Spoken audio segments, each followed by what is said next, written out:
Tonight, we are going to end a 4-part series on monsters within. We've talked about the things that are inside of us.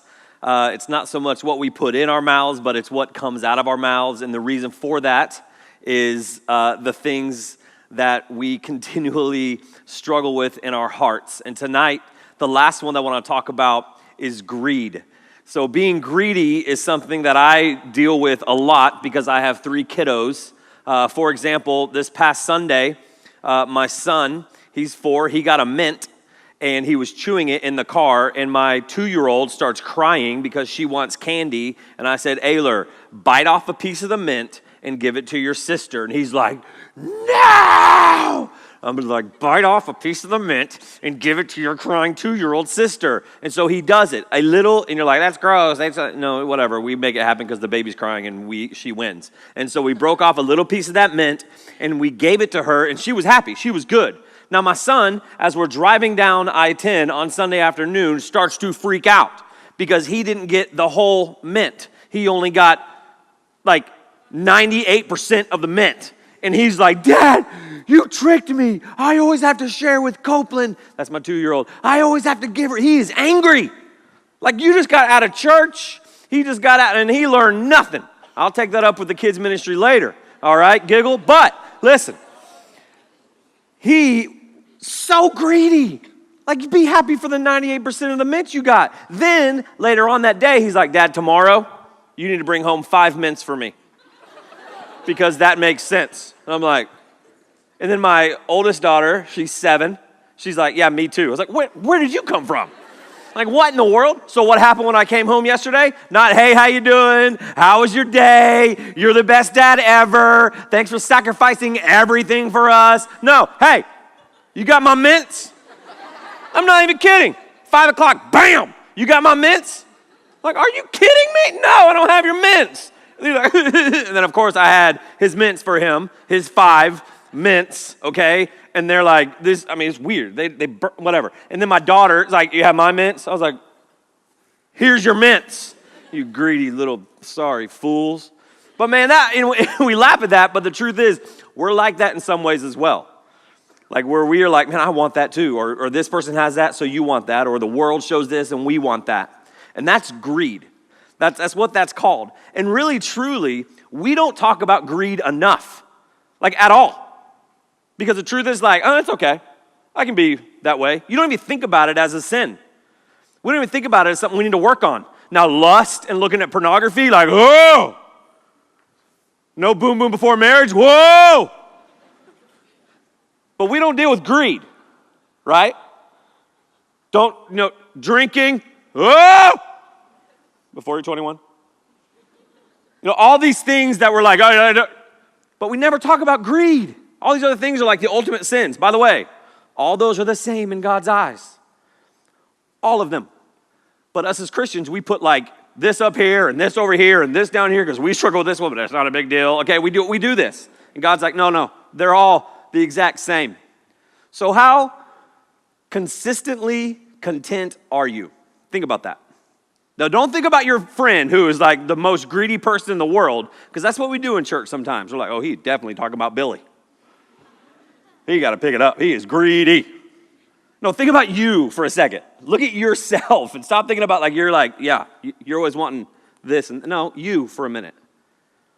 How consistently content are you?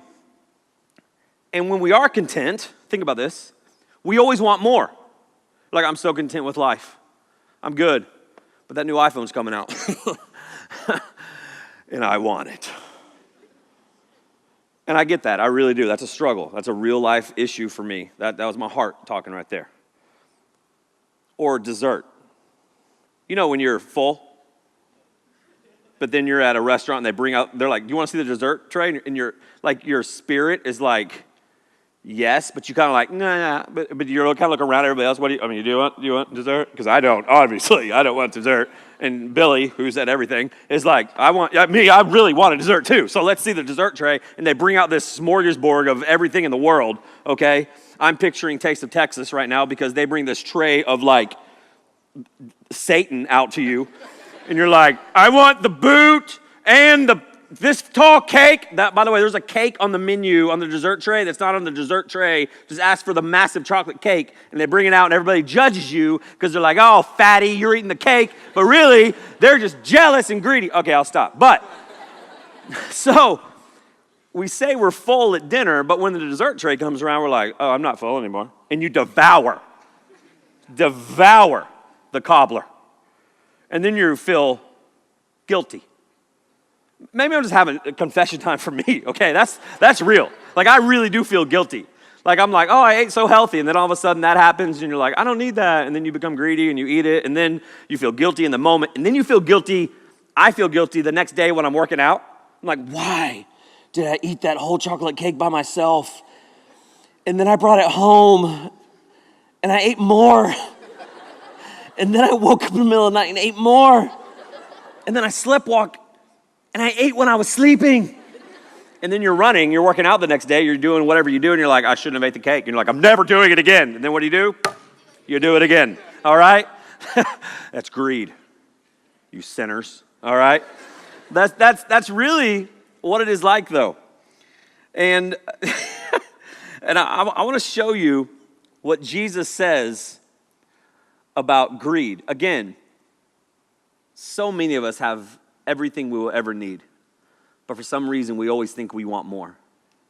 When really, truly, I look out to see so many amazing teenagers, which, by the way, it doesn't make sense you continue to come here on Wednesday night, but I'm very thankful, okay? It's just amazing that teenagers decide to come to a place called church, worship God, and hear from some weirdo talk about desserts. It is awesome, and I'm very, very, very impressed. But let's see how Jesus deals with greed. Luke 12:13. Someone in the crowd said to him, Teacher, tell my brother to divide the inheritance with me. It's like my daughter. Dad, she didn't talk at all like this. Dad, I want a mint, and tell my brother to give me half of it. That's what is happening right now. This person is saying, tell my brother to give me half of the money because his father had just died, and so he gets half of the inheritance. Jesus replies in verse 14, man, there's a comma there. Man, who appointed me a judge or an arbiter between you? He's like, man, hey, who appointed me? Y'all figure your junk out. I don't care. I didn't come here for that. Then he said to them, watch out! Exclamation point. I don't know how he did that. Man, who do you think I am? Do you think I really care about this money? I came to earth to die on a cross, and you're worried about language in a song. You're worried about what clothes this pastor wears. You're worried about what color the carpet is. You're worried about this church doing this. You're worried about, but let me just explain to Christians something real quick. God did not come to earth and die on the cross for us to worry about things that don't matter.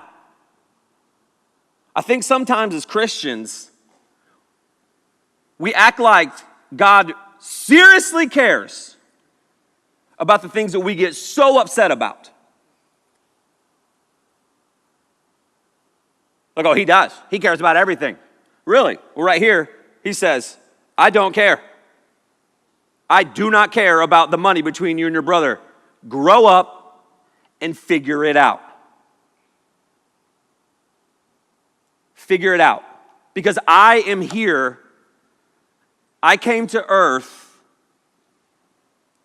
to die on a cross for all the sins of this world. Not for some of the trivial things that we make a huge deal in the Christian world. And then he said to them, watch out, be on your guard against all kinds of greed, all kinds of greed. And if you're taking notes, you need to underline that, you need to write that down. There are all kinds of greed.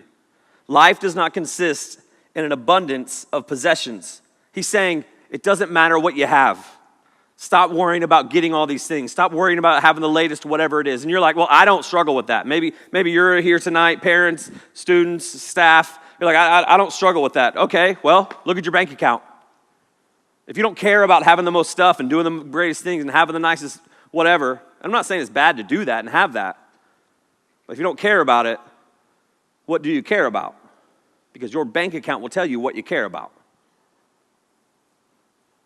Tithe? How's that going? Teenagers, we can talk about that offline.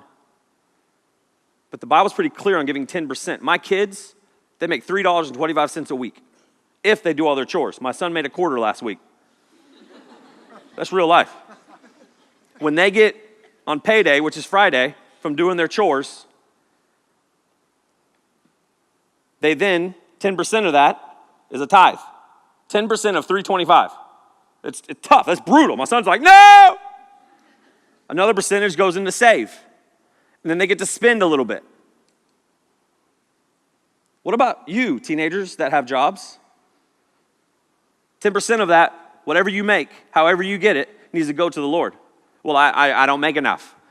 Greed. And I'm telling you right now, if you can start to give now as a teenager, man, you want to talk about how God will honor that and bless that like crazy. I'm not saying if you give money, God's going to just make you rich, okay? That's a whole nother deal. Not here. But I am saying that God's pretty clear. He talks about finances. He talks about greed and money more than he talks about heaven and hell combined. Money's a big deal. Money's a real big deal.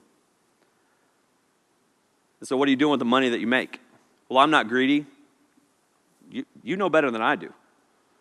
You know better than I do. But he says, be on the lookout and don't become greedy. Life does not consist in an abundance of possessions. But the truth is, Jesus is not talking about money right here. He's talking about a bigger issue. And the bigger issue is that this man was hanging out with the Son of God, and he didn't even realize it. He is hanging out with Jesus Christ, and he didn't even think about it. He was too concerned with himself and his own stuff going on than he was concerned with knowing Jesus.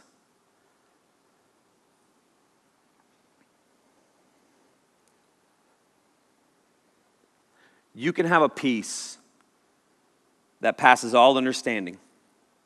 And this man right here is worried about money. He was preoccupied with things, and he completely missed Jesus. And I just want to say that I think that happens even in this very room, is that we can come into a space that has been beautifully designed so that we can meet, so that we can worship, so that we can fall more in love with, so that we can invite others to meet Jesus. But we're so preoccupied with so many other things going on that we completely miss it. And you walk out and you get in your car, you get picked up, you're like, I don't know what just happened. It's like when you're driving your car, not that you would ever do this, and you're on your phone and you get from the church to home or from school to home or from school to work or from home to school, and you've been looking at your phone the entire time. Not that anybody would ever do this. And you're like, I don't even know how I got here. Because you missed it. And that happens in churches. That happens all the time. Jesus, his spirit, if you have him in your heart and you have a personal relationship with him, he is with you 24/7. But sometimes we miss him because of everything else going on in the world. And so Jesus is saying right here, look, I don't have time to worry about what to do with this money. You're missing this right now. And then he tells him a story. It's called a parable. He says a parable, but it's a story. And he says, the ground of a certain man yielded an abundant harvest. He thought to himself, what should I do? I have no place to store my crops. Then he said, this is a story Jesus is telling. He's actually telling the American dream right now. This is what he's saying. He's saying this. He's saying, this guy had so much stuff, and he didn't know what to do. And he was asking himself, what do I do with all this money? What do I do with all this stuff?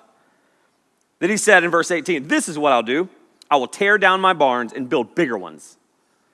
And there I will store my surplus. Then I will eat and drink and be merry in verse 19. He says, and I will say to myself, you have done it, you have done it, you are the man, you've done the American dream, you've made a lot of money, you can now sit back and let that money pour in, and I'm just gonna sit here and I'm gonna let it happen. That's the story that Jesus is telling to this man who wants to split the inheritance between he and his brother. Verse 20, in the parable, Jesus says, but God said to him, you fool. This is Jesus talking. You can't say fool. Jesus said it. You fool. Actually, God said it to the man in the story. This very night, your life will be demanded from you. Then who will get what you have prepared for yourself? He's saying this. He's saying this. You're going to die tonight. Now what?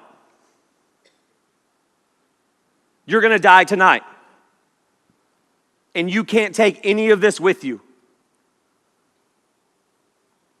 Now what? Here's what God is saying right here. This life that we have is not our life. This life that we have is not our life. This life is given to us on a loan by God. And as many of you know in this room, this life can be taken at any second. This life is not our life. And God has a phenomenal plan for our life. And here's what Jesus is saying in this. Do not miss this. Do not miss this. He is saying very, very pointed to us. What are you gonna do with the life that I have loaned you? How are you gonna live your life that I have given you? Because everything that we do, all the friends that we have, everything that's out there, when it comes down to it, it doesn't matter. It doesn't matter.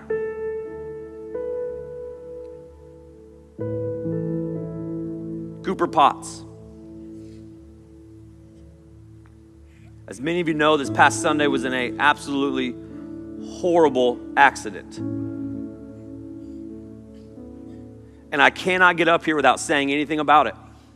And this message I had written, and I did not know how to deal with everything that went on Sunday, but God is now dealing with it.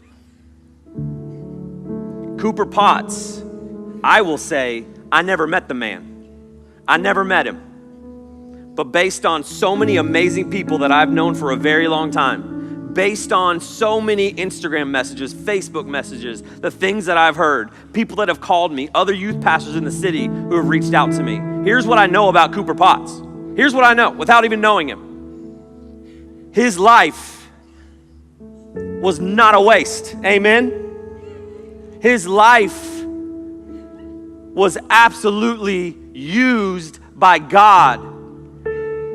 He was a light in a dark world. He was never upset, never got mad. I just met with a few boys just a little bit ago. He never did those things. Cooper's life, yes, it was taken way too early. An amazing young man who touched so many people's lives, I've heard.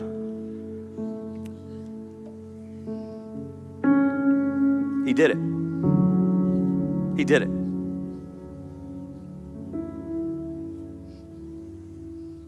He did it. Here's what he did. Verse 21.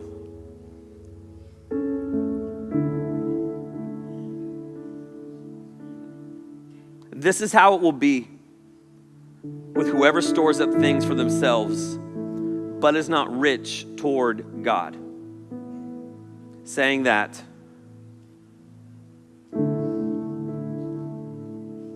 for everybody who cares about the things on earth, it will all pass away and it doesn't matter. I will say this, those words, rich toward God. I will say this, from what I've heard about Cooper Potts, is that he was rich toward God. When I first met my wife, and still to this day, I will do anything for her. I will buy her anything. I will clean the house. I will pick up things. I will change diapers. I will do whatever it takes. I will, in anything. Why? Because I love her so much, and I will sacrifice anything for her. She texts me right now, and I got her my iPad. She said, come home. I like, peace out. I'm out. I'm gone. I'm going home. I'm going home. I'm rich toward my wife. I'm willing to do anything I can and anything I will for her. Because I found something that I love so much that I'm willing to give everything to it. And that's exactly what God is saying that he wants from us. He wants us so badly to fall so in love with him that we are willing to give him our everything, our everything, our everything. And just like so many of you in this room have done and you're doing and you're working on, I will say this one more time. From what I have heard, Cooper Potts loved God richly. He served him with everything. He was rich toward God. He gave him everything. And right now, even though it is hard, even though it sucks, I'm going to say that, church, that bothers you. Jesus didn't die on the cross. You get mad about that. It is hard when we lose people. It's okay to be upset. It's okay to be angry. Life happens. Those things happen, and we've got to deal with those losses. But the truth is, listen to this. What about you? What about your life? What about if you weren't here anymore? What are they going to say at your funeral? What about you? Are you rich toward God right now? Adults, this isn't just for teenagers. Are you rich toward God right now? What are your kids saying about you? Are we rich toward God? Are you? It's easy to walk in here and look spiritual. The truth is, there's going to be a moment when we are no longer here. There's going to be a moment when we will truthfully meet Jesus face to face. Believe it or not, it's up to you. But I'm telling you right now, there's going to be a moment when you will see Jesus face to face. And he will say, come on in, or I never knew you. Cooper Potts, he's hanging out with Jesus right now. He's hanging out with Jesus. He's like this, holy, holy, holy. Man, this is awesome. This is awesome. Yes. I live my life for this. I'm in. I'm in. I'm a little early, but I'm here. What about you? Are you rich toward God? Are you rich toward God? When people look at you, do they know that God's the only thing that matters? Only you know that. Father, we come to you. We thank you for tonight.